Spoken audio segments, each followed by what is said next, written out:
네, 대선이 열하루 앞으로 다가온 가운데 5명의 후보들은 오늘 저녁 5차 TV 토론에서 다시 한번 맞붙습니다. 국민의당 안철수 후보는 국회 추천을 받아 책임 총리를 지명하겠다는 등의 내용을 담은 통합정부 구상을 내놨는데요.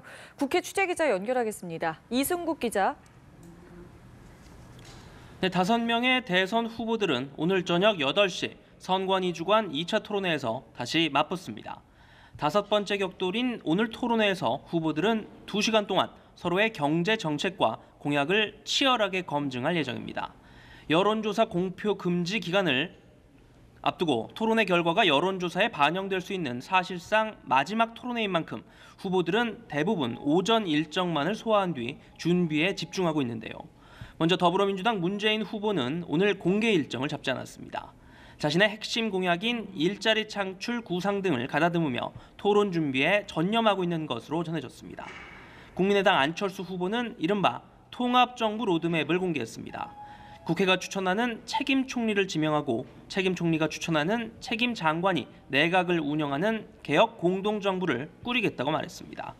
이어 청와대 민정수석실을 폐지하는 등 비서실을 축소하고 내각 중심으로 국정을 운영하겠다고 설명했습니다.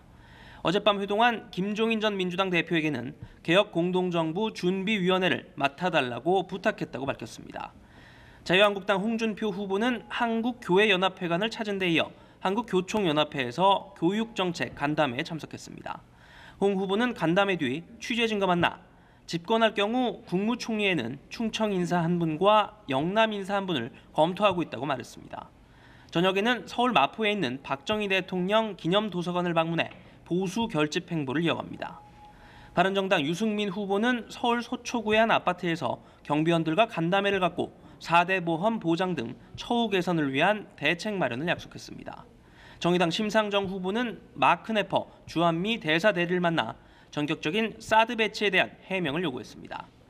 한편 연합뉴스TV는 오늘 선관위 주관 경제 분야 TV 토론회를 저녁 8시부터 생중계할 예정입니다. 네, 지금 바른정당 내용이 심상치 않은 것 같습니다. 창당 3개월여 만에 처음으로 탈당하겠다는 의원이 나왔다고요. 네, 서울 강남병이 지역구인 이은재 의원이 바른정당을 탈당하고 자유한국당 입당을 선언했습니다. 이 의원은 지역 유권자의 뜻을 받든 것이라며 좌파의 집권을 저지하기 위해선 분열된 보수가 다시 하나로 합쳐야 하기 때문이라고 설명했습니다. 이에 따라 바른정당 의원 숫자는 32명이 됐습니다. 앞서 바른정당 의원 20명은 오늘 오전 입장문을 냈습니다. 당 대선 후보인 유승민 후보에게 자유한국당 홍준표, 국민의당 안철수 후보와 3자 단일화를 촉구하는 내용인데요.